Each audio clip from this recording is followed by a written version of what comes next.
There is a certain silence that fills the air before sunrise, a silence that is not empty, but full of peace, full of mercy, full of opportunity.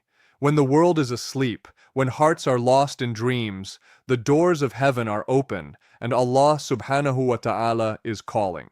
My servant, is there anyone who seeks forgiveness so I may forgive him? Is there anyone asking so I may grant him? This right here is the secret of Fajr. It's not just a prayer. It's not just 2 rak'ahs before sunrise. It's a divine appointment, a conversation between you and your Creator. The moment when Allah subhanahu wa ta'ala descends to the lowest heaven, asking if anyone is awake, calling upon Him in the stillness of the night. Subhanallah, imagine that. The Lord of the worlds is waiting for you. At that time when you rise sleepy and weak, when your body says rest, but your heart whispers Fajr, you are proving love. You are showing faith.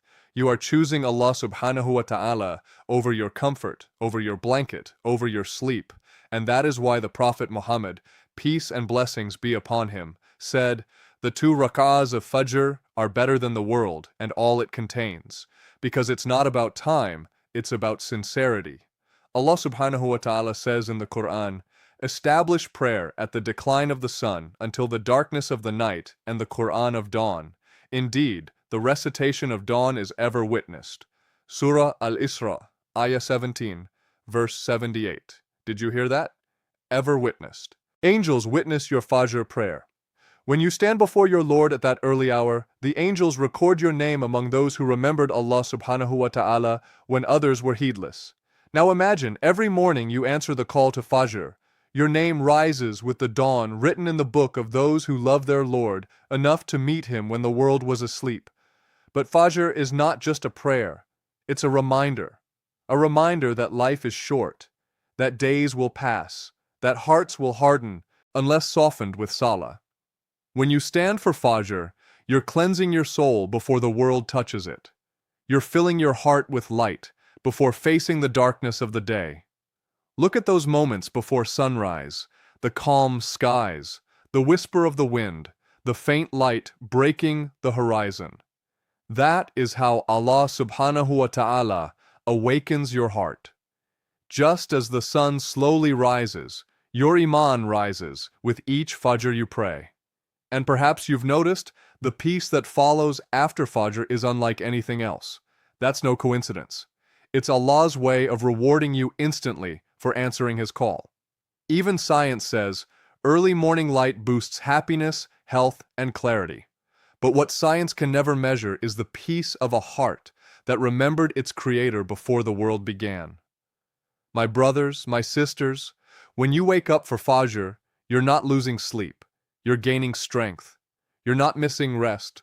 You're resting your soul. You're not leaving your bed. You're rising in ranks before Allah subhanahu wa ta'ala.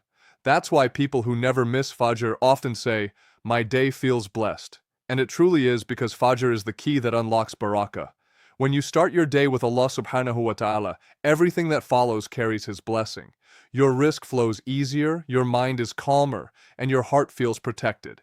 And when you miss it, the day feels heavier.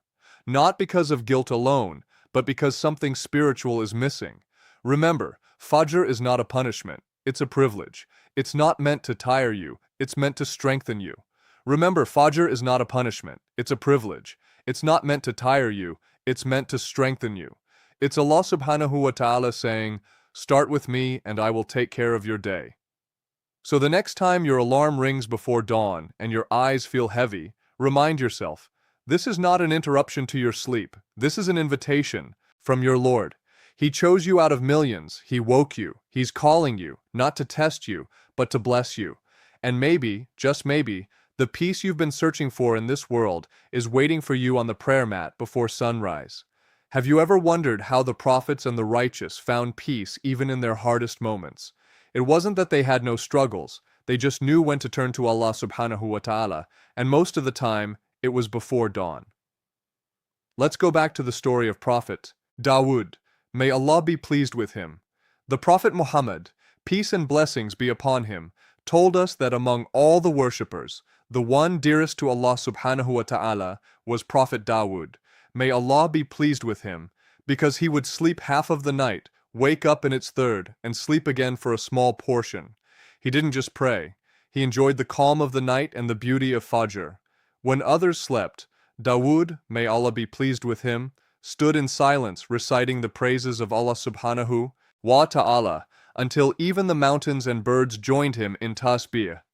Imagine that sight, the king standing alone before dawn, his voice echoing through the valleys, and the very stones and trees glorifying with him. That's the power of connection. That's the beauty of Fajr. It makes the entire creation move with your remembrance of Allah Subhanahu wa Ta'ala. And there's a secret here.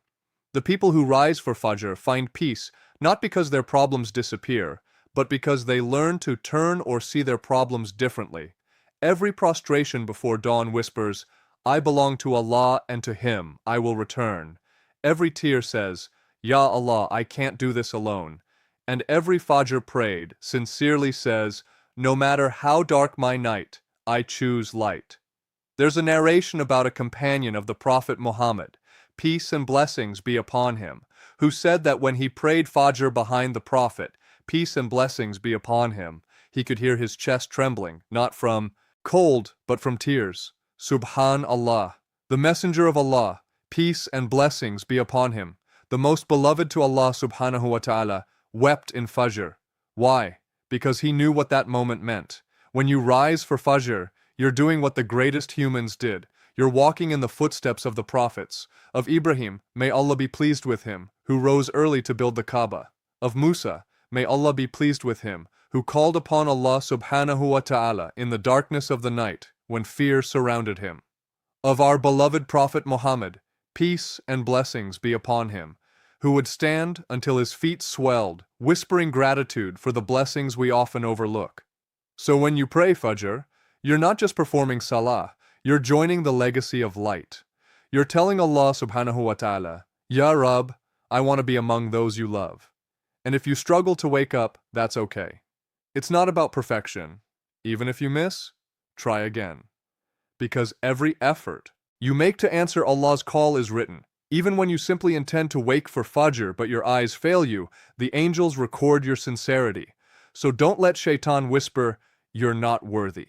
You are, because Allah Subhanahu wa Ta'ala loves those who try, even if they stumble. And perhaps the reason you're hearing this reminder today is because Allah Subhanahu wa Ta'ala wants to remind you that He's still waiting for you every dawn.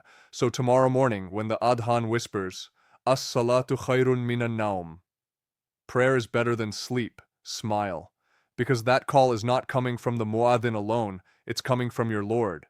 It's an invitation to peace, to purpose, to paradise. And whoever answers that call never walks alone.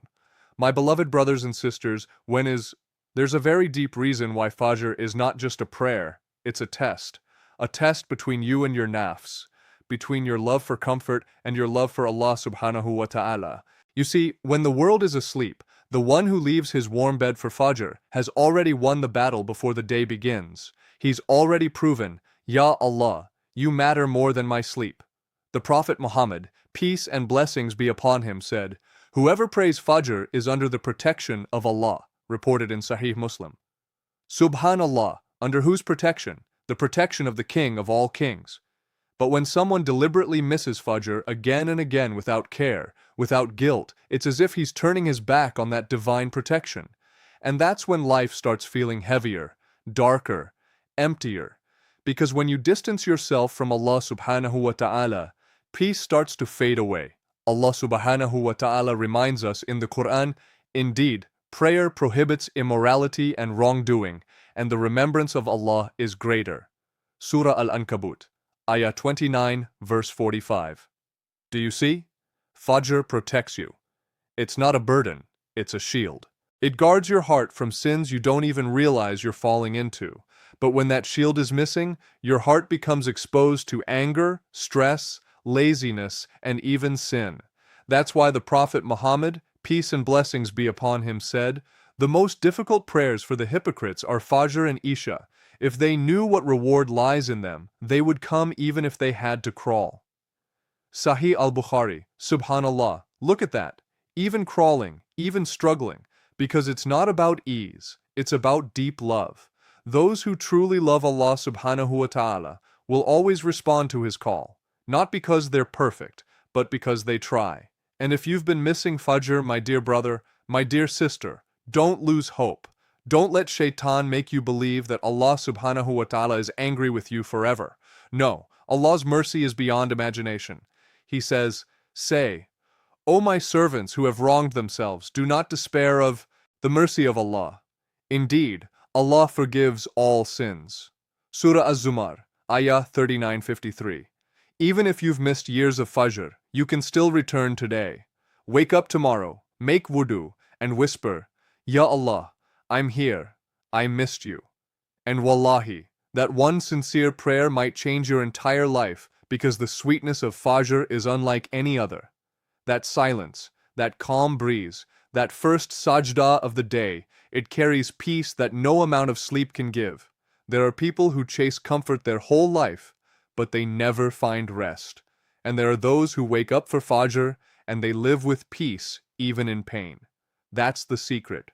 When you start your day with Allah subhanahu wa ta'ala, you don't walk through it alone. So, don't be among those who sleep through Fajr without care. Don't be among those who wake up late and say, "Tomorrow, inshallah." Because, my brother, my sister, what if tomorrow never comes? The angels record every missed Fajr, every delayed sujood, every ignored adhan. And one day, we'll all stand before Allah subhanahu wa ta'ala and answer for them. But imagine standing there and hearing the angels say, "This servant used to wake up before dawn, wash with cold water, and whisper your name when the world was asleep."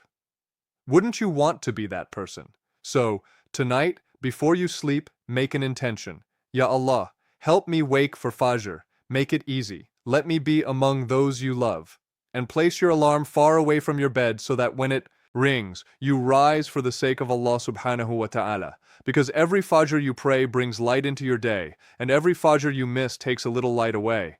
Ya Allah, we have slept through so many Fajrs, we have missed so many calls from you. But today we return, O most merciful. Forgive our laziness, forgive our heedlessness. Fill our hearts with the love of Fajr, the peace of Salah, the sweetness of Sujud. O Allah, awaken us for prayer, as you awaken the hearts of your beloved servants. Grant us the strength to answer your call, no matter how tired, no matter how weak. Ya Allah, make our Fajr the light of our day, our Salah the comfort of our hearts, and our remembrance the reason for our peace. Forgive us, guide us, and keep us among those who rise in the darkness only to meet you in light. Amen. My beloved brothers and sisters,